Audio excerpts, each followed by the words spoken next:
আমরা বাঙালিরা যতই সাহসী হই না কেন, দুটো জিনিসকে আমরা খুব ভয় পাই। ছোটবেলায় অঙ্কের টিচার এবং বড় বয়সে মাথার উপর বিশাল একটা লোন অ্যামাউন্ট। বাট ইএমআই, তাতে আবার প্রবলেম কোথায়? ওটা মাসে মাসে দিলেই হয়ে যায়, তাই না? সত্য সেলুকাস, কি বিচিত্র এই বাঙালি জাতি। আজকের এই ভিডিও থাম্বনেল দেখে নিশ্চয়ই বুঝে গেছেন আজকের ভিডিওর টপিকটা কি হতে চলেছে। বাট আমি আপনাকে বলে রাখি, আজকের দিনে দাঁড়িয়ে হয়তো এর থেকে সিরিয়াস কোনো টপিক আপনি পাবেন না যার উপর আমাদের মতো কন্টেন্ট ক্রিয়েটারদের ভিডিও বানানো উচিত।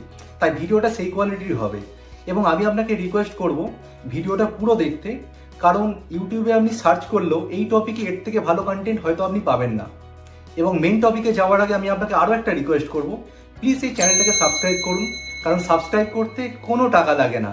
বাট আপনাদের মতো ভিউয়ার্সও যদি আমাদের সাবস্ক্রাইব না করে, তাহলে আমাদের মতো কন্টেন্ট ক্রিয়েটাররা রিসার্চ করে কেন এত হাই কোয়ালিটি কন্টেন্ট বানাতে যাবে। মেইন টপিকে ফিরে এসে প্রথমেই বলে দিই আজকে আমরা ভিডিওয়ে কোন কোন জিনিস নিয়ে আলোচনা করতে চলেছি। Point number 1, good EMI versus bad EMI.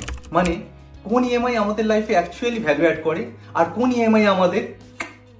Point number 2, what is a good expense ratio. And point number 3, কিভাবে ইএমআই ট্র্যাপ থেকে প্রাণে বাঁচা যায়। Now point number 1, good EMI versus bad EMI. না, কোন ইএমআই টার্মস অ্যান্ড কন্ডিশনসে লেখা থাকে না এটা একটা গুড ইএমআই না ব্যাড ইএমআই। এটা আপনাকে বুঝতে হবে আপনার পরিস্থিতি অনুযায়ী, কারণ প্রতিটা মানুষের পরিস্থিতি আলাদা আলাদা হয়। ধরে নিন আপনি নিউলি ম্যারিড এবং আপনার হাজব্যান্ড বা ওয়াইফের ইচ্ছা হানিমুনে মালদ্বীপস বেড়াতে যাওয়ার। ব্যাংক অ্যাকাউন্টে 15,600 টাকা আছে, তাতে কি এসে যায়? বড় বড় কোম্পানিরা আছে না জিরো ইন্টারেস্টে আপনাকে লোন দেওয়ার জন্য। যান, এক সপ্তাহের জন্য মালদ্বীপস ঘুরে আসুন এবং নেক্সট 2 বছর লোনের ইএমআই দিতে থাকুন। আপনি নিশ্চয়ই বুঝতে পেরেছেন আমি কোন প্রবলেম নিয়ে এখানে কথা বলছি। বাট এক্ষেত্রে আমি আপনাকে অন্য একটা সিনারিও দিয়ে দেবো, যেখানে আপনারা সেম ম্যারিড কাপল এবং একটি বাড়িতে রেন্ট দিয়ে থাকেন, মানে বাংলায় যাকে বলে ভাড়া বাড়িতে থাকেন। আপনারা প্রত্যেক মাসে অনেক টাকা রেন্ট দিচ্ছেন, বাট আপনারা নতুন বাড়িতেও শিফট করতে পারছেন না, কারণ নতুন বাড়িতে গেলে আপনাদের অ্যাডিশনাল ফান্ডিং লাগবে। এক্ষেত্রে কিন্তু আপনারা ব্যাংক থেকে লোন নিয়ে ইএমআই হিসাবে প্রত্যেক মাসে সার্টেন অ্যামাউন্ট দিয়ে নতুন বাড়িতে শিফট করতে পারেন। Because all EMIs are not bad even. So আপনার যদি সার্কামস্টেন্সেস আপনাকে যদি অ্যালাউ করে, আপনাকে তখন বুঝতে হবে যে কোন অ্যামাউন্টটা, কোন লোন অ্যামাউন্টটা আপনার জন্য ভালো, আপনার লাইফে ভ্যালু অ্যাড করবে, সেই ধরনের লোনই আপনি নিতে পারেন। Point number 2, what is good expense ratio. আপনি কি জানেন ফাইন্যান্সিয়ালি সাকসেসফুল মানুষদের খরচা করার একটা স্পেশাল প্যাটার্ন আছে এবং এটাকে আপনি গুড এক্সপেন্স রেশিও বলতে পারেন। এই রেশিওটি হলো 50:30:20, যেটাকে আমি যদি একটু সহজ ভাষায় বলি, আপনার যদি ইনকাম হয় 100 টাকা, তার 50% মানে 50% আপনার খরচা করা উচিত আপনার বেসিক নেসেসিটি ফুলফিল করার জন্য, যার মধ্যে আপনার রেন্ট, এডুকেশনের খরচা, খাওয়া দাওয়ার খরচা এবং আপনার মেডিকেল এক্সপেন্সেস আসতে পারে। এবং এই খরচাটা কখনোই টোটাল ইনকামে 50%-এর বেশি হওয়া উচিত নয় অ্যাট এনি কস্ট। নাম্বার 2, এরপরে যেটা আসছে 30, এটা হচ্ছে আমাদের বেসিক্যালি আমাদের চাহিদা ফুলফিল করার জন্য খরচা করা উচিত।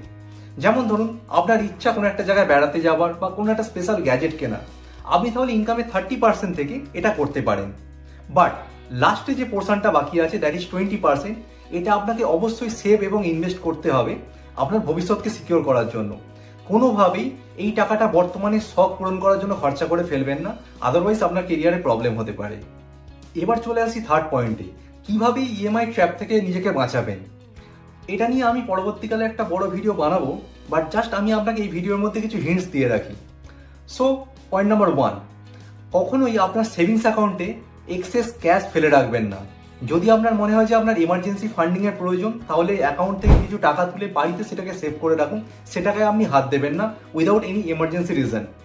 আর আপনার যদি তারপরেও অ্যাকাউন্টে কোনো এক্সেস ক্যাশ থাকে, ধরুন আপনার প্রতি মাসে স্যালারি আসছে, তাহলে সেই স্যালারি থেকে আপনি এসআইপি করে মিউচুয়াল ফান্ডে ইনভেস্ট করতে পারেন, অথবা আপনি লামসাম অ্যামাউন্ট চাইলে এফডি করে নিতে পারেন।